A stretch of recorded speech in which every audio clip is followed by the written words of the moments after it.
What's up, guys? It's Coach Reid Hall here. Today, we got a special feature where we're going to be looking at beach volleyball player and high level strength coach JP and what he's doing with his training. So, JP's an undersized volleyball player. I could relate, but he's also in his mid 30s and jumping the highest he's ever been and been the most powerful. So now we want to take an inside look on what he's specifically doing in his training. Now, with what he's doing with his training might not necessarily be what you should be doing because your training should be specific for you. But we really want you to grasp and understand is the power of having structure to your training and looking how structured and broken down his training is. If you're just going to the gym and you're making up in the spot where you're exercising and you don't get nearly the same level of results. So by watching JP's full workout and understanding the things that he's focusing on, you're going to understand the power of actually having structure to your training. Anyways, guys, smash that subscribe button below. I produce a ton of volleyball training content. Enjoy. What's up, guys? We're here with Coach JP, who's a strength and conditioning coach and beach volleyball player out of Quebec, Canada. And now we're lucky enough to have him, who's very high level with this training, to go over what he focuses on with this training. And he's going to take us through a workout. So to kind of get the wheels spinning here, JP, could you go over, just give us a little insight about your training, like what you're currently doing, and also the workout that we're going to see today? Usually I do a three-phase workout during the week. The first phase is eccentric movement. So everything I do in that day, on mostly on Monday, it's eccentric. So everything from Olympic lifting to squats to deadlift to presses, it's always eccentric, even in my core exercise. And on Wednesday, it's isometric. So I'm holding all different positions from the Olympic lifting to the jumping and all that. And the Friday is mostly all about concentric movement, power, speed. So I'm create everything from the regular tempo if I can use. And after that, on the Saturday, it's mostly hypertrophy and accessories work. So it's mostly how I figure my workout. That's amazing. So let's get in this workout. Obviously, you're very detailed into the training that you're doing, right? For most Mhm. volleyball players, this is going to be a little bit over your head. But this purpose of this video is to educate someone that's super high level with their training, like JP, and the things that they're focusing on. So the first exercise in the workout is here. So what are we doing here, JP? Here is the kind of sit to jump. The thing here, we want to push as quick and fast to the soil to help you to do with jumping. So I activate my nervous system after my proper warm up. I do that kind of exercise first to get my speed and my arm snapping to the floor at the same time and to get quick to the air, and also to pulse myself to feel that quick movement to the ground. So it's mostly fixed on that purpose. Amazing. So we'll move into your next exercise here. What do we got in the docket here, JP? That's the ankling. The ankling with the eccentric phase is really important from the top to the bottom because you're activating all your posterior chain and the hip hinge. So the first I start from the top and again go slowly through my knee, and then I gonna pop as quick as fast as I can to get to that rack position. So the ankling is mostly one of the best exercise to use that jumping skills. So now we're moving on. So our first two exercises, so that seated box jump, that's very reactive strength, explosive drive from Mm-hmm. the ground. And then you have that slow eccentric, so that lowering phase into your Olympic lift. And now what are we moving on here? I think we're into our front squats here, right? So what's your focus here on your front squats? There is exactly the same thing, but mostly um, here. But we have to know. Usually in a gym, I use like heavier than that. Here, I have to get my clean, able to get in my front rack position and get slow to my squat.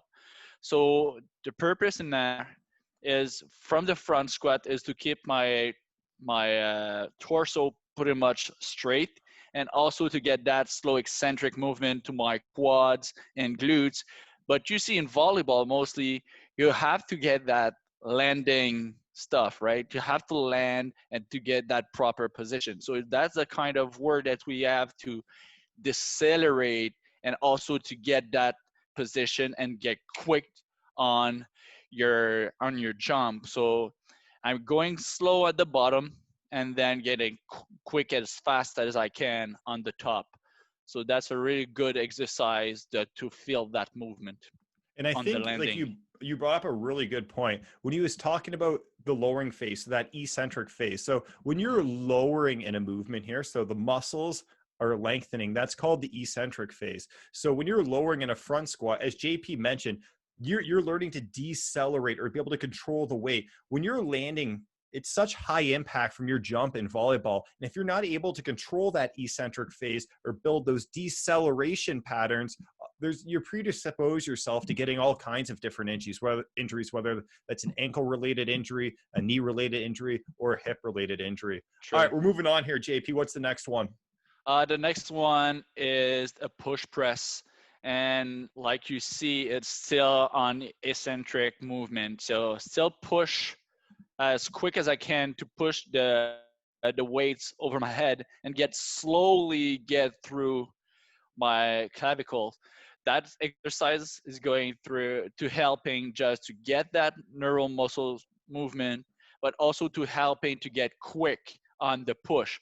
So for volleyball, it is not maybe the best exercise, but still a hopper movement like this to get quick, but also to decelerate is helping for your shoulder muscle to get it healthier.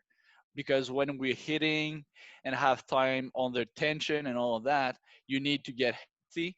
So, and also you need to activate those muscle to get quick. So even if it's not a volleyball movement, it's still healthy for your shoulders and also to get that muscle, have that time of tension, and also to have that reactivity that we want when we want to hit. So in the previous exercise where he's coming down slow in the squat, he's building those deceleration patterns, almost like landing from a jump. But here, as JP mentioned, when we're controlling the way down, we also decelerate movement through our arms when we attack a ball. So it's also helping with that as well, which True. JP previously mentioned. So we're going to hop on into our next exercise here. And now I saw this one earlier. This is a great one. This one gets my hamstrings and glutes sore just looking at it. Yeah, the Romanian deadlift is a good exercise, but also if you see, I do it as a snatch grip deadlift. So the snatch grip deadlift like this is helping me to get my shoulders retract and also to have that all that upper back muscle activated. So the eccentric movement helping just to activate all my posterior chain exercises, but also to activate them to be able that capacity to be able to slowly the bar, but also to get quick on the way up. So if you're not used to Olympic lifting, that could be a kind of exercise that you can go as a exercise to have those kind of power and speed through a legit jumping pattern. That is great. And so now we're on to, I think that we're entering what you call your accessory exercise in your Yeah, workouts, right, JP? And yeah. so you showed us some big bang exercise I like to call, like those seated box jump, your Olympic lifts, those other exercise, like those are Mhm. major exercise. You normally have those meat and potatoes at the front of your program or at the beginning of your program. And then you have accessory exercise at the end of the workout. So what is accessory exercise and why are they important? Um, I use it for two purposes. First, because my nervous system at the beginning is so hard and just gets stressed so much that sometimes I need also to use other exercise just to improve first on my capacity of my muscle and also to be able to get healthier for my knees, for my shoulders, and my core. So sometimes it's in the same workout, but also it's like I said on the Saturday.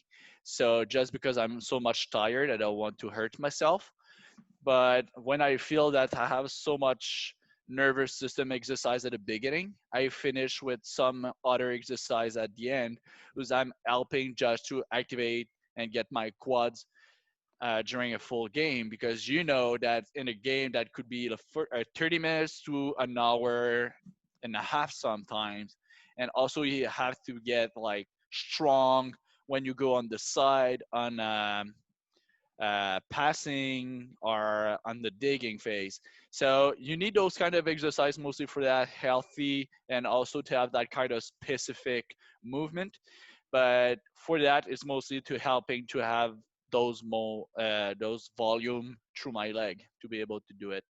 And that's amazing. And like I think what the viewers are really seeing here is how methodical you are with your training, where on different days of the week there's different specific focuses, right? Like you had an Yeah. eccentric focus day, a concentric focus day, an isometric focus day, and you had another day in there too, but it was broken down where he programs and builds on all those things, right? So it's very Mhm. methodical, where I think a lot of people are just going to the gym, and even higher trained volleyball players, they just think it's just front squatting and just back squatting, where they don't focus on the two major buckets, right? They True. focus on the performance bucket, but they don't know how to focus on the injury prevention buckets. Those are two buckets you fill, right? So Mhm. things like your Olympic lifts, those are the performance bucket. Your Mhm. accessory exercise, those are the injury prevention buckets. The cool thing with those buckets is they overlap as well, right? With your Mhm. accessory exercise, they don't only just help you stay injury free, but also help you improve on your more performance exercise by strengthening your weak points in your body, right? Absolutely. Why the Omni training method is created by Christian Thibodeau is mostly for that. Full the performance bucket and also to improve all the accessories and all the movement pattern that we need. So someone who wants to improve squats, deadlift, or Olympic lifting, or all the other skills using that method, you fulfill like almost all the volume you need during the week, but also you're improving the strength, the endurance, and all those skills. That's great, JP. We really appreciate it. Honestly, man, great job today on this workout and letting us get an inside look. We appreciate you and everything that you're doing. Thank you.